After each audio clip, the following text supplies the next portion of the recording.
পবিত্র কাবা শরীফ পুনর্নির্মাণের সময় হযরতে জিবরাইল আলাইহিস সালাম লেবাননের পাহাড় থেকে, আবু কুজাউস পাহাড় থেকে, হেরা পাহাড় থেকে, সাফা ও মারওয়া পাহাড় থেকে পাথর এনে এনে দেন।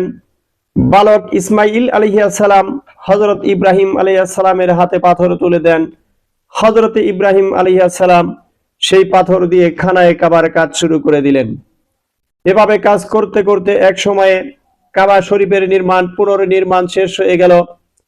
হযরতে ইব্রাহিম আলাইহিস সালাম কাবা শরীফ নির্মাণ শেষে লক্ষ্য করে দেখেন অসংখ্য পাথর তখনও ছড়িয়ে ছিটিয়ে আছে।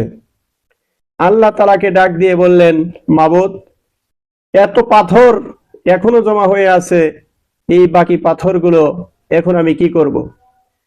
আল্লাহ তাআলা ডাক দিয়ে বলেন, আমার খলিল, পাথরগুলো আপনি আকাশের দিকে ফিকে ফিকে মারতে থাকুন। আল্লাহ তাআলার নির্দেশ শুনে হযরতে ইব্রাহিম আলাইহিস সালাম এবং শিশু ইসমাইল আলাইহিস সালাম পাথরগুলো ফিকে ফিকে আকাশের দিকে মারতে থাকলেন। কিন্তু আশ্চর্যের বিষয়, আকাশের দিকে পাথরগুলো যায়, কিন্তু একটি পাথরও জমিনে ফিরে আসতেছে না। ইব্রাহিম আলাইহিস সালাম আল্লাহকে ডাক দিয়ে বলেন, মাবুদ, একটা পাথরও তো জমিনে ফিরে আসে না, এর কারণ কি? আল্লাহ তাআলা ডাক দিয়ে বলেন, আমার হাবিব, এই পাথরগুলো, যে পাথরগুলো তুমি এবং তোমার ছেলে আকাশের দিকে মারতেছো, এই পাথরগুলো আমি আমার অসংখ্য ফেরেশতাদের দ্বারা দুনিয়ার বিভিন্ন জায়গাতে এই পাথরগুলো সেট করে দিতেছি। যেইখানে একটা করে পাথর পড়বে, কিয়ামতের আগে হলেও সেইখানে একটি করে মসজিদ হয়ে যাবে।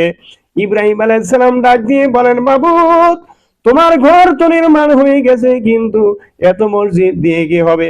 আল্লাহ তাআলা ডাক দিয়ে বলেন, ইব্রাহিম, আমি আমার বান্দাদেরকে পৃথিবীতে আমি পাঠাবো। কেউ থাকবে সাততলায়, কেউ থাকবে গাছতলায়, আবার কেউ থাকবে বিমানে, কেউ থাকবে পাতালে। আমার সমস্ত বান্দা খানায়ে কাবা জিয়ারত করার জন্য, তোয়াফ করার জন্য আসার ইচ্ছা থাকলেও অর্থের অভাবে অনেকেই আসতে পারবে না। আমার যেই সমস্ত বান্দা অর্থের অভাবে খানায়ে কাবায় আসতে পারবে না, তারা এই সমস্ত মসজিদে খানায়ে কাবা মনে করে তারা নিয়মিত এই মসজিদগুলোর খেদমত করবে এবং সালাত আদায় করবে।